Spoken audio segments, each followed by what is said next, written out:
Hi everyone, this is Scott Lutz, and tonight for your NIV reading, we are in Genesis chapter 45, 1 through 28. Joseph makes himself known.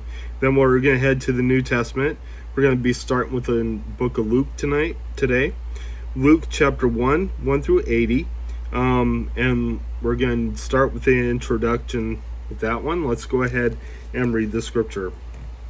Then Joseph could no longer control himself before all his attendants, and he cried out, "Have everyone leave my presence."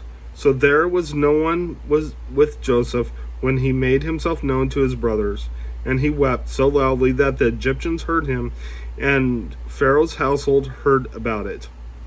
Joseph said to his brothers, "I am Joseph. Is my father still living?" But his brothers were not able to answer him because they were terrified at his presence. Then Joseph said to his brothers, "Come close to me." When they had done so, he said, "I am your brother Joseph, the one you sold into Egypt. And now do not be distressed, and do not be angry with yourselves for selling me here, because it was to save lives that God sent me ahead of you. For 2 years now there has been famine in the land, and for the next 5 years there will not be plowing or reaping.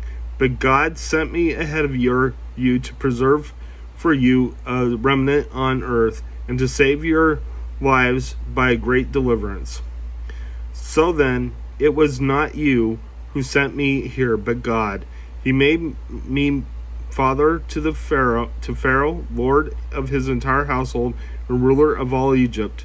Now hurry back to your father and say to him, 'This is what your son Joseph says.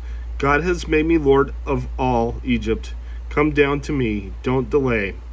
You shall live in the region of Goshen, and be near me, you, your children, and your grandchildren, your flocks and herds, and all you have. I will provide for you here, because 5 years of famine are still to come. Otherwise, you and your household and all who belong to you will become destitute.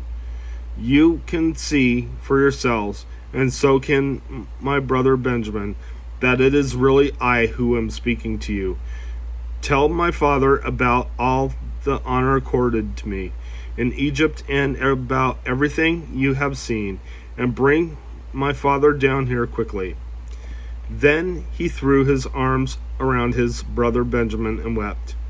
And Benjamin embraced him, weeping, and he kissed all his brothers and wept over them. Afterward his brothers talked with him. When the news reached Pharaoh's palace that Joseph's brothers had come, Pharaoh and all his officials were pleased.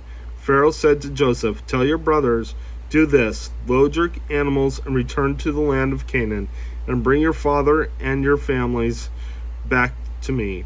I will give you the best of the land of Egypt, and you can enjoy the fat of the land." You are also directed to tell them, "Do this, take some carts from Egypt for your children and your wives, and get your father and come. Never mind about your belongings, because the best of all Egypt will be yours." So the sons of Israel did this. Joseph gave them carts, and as Pharaoh had commanded, and he also gave them provisions for their journey. To each of them he gave new clothing. But Benjamin he gave 300 shekels of silver, 5 sets of clothes.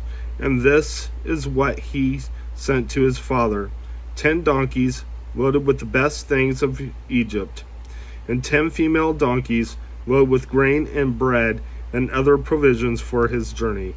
Then he sent his brothers away, and as they were leaving, said to them, "Don't quarrel on the way." So they went up out of Egypt and came to their father Jacob in the land of Canaan. They told him, "Joseph is still alive. In fact, he is ruler of all Egypt." Jacob was stunned. He did not believe them. But when they told him everything Joseph had said to them, and when he saw the carts Joseph had sent to carry him back, the spirit of their father Jacob revived. And Israel said, "I'm convinced my son Joseph is still alive." I will go and see him before I die. Let's go ahead and head to your New Testament reading.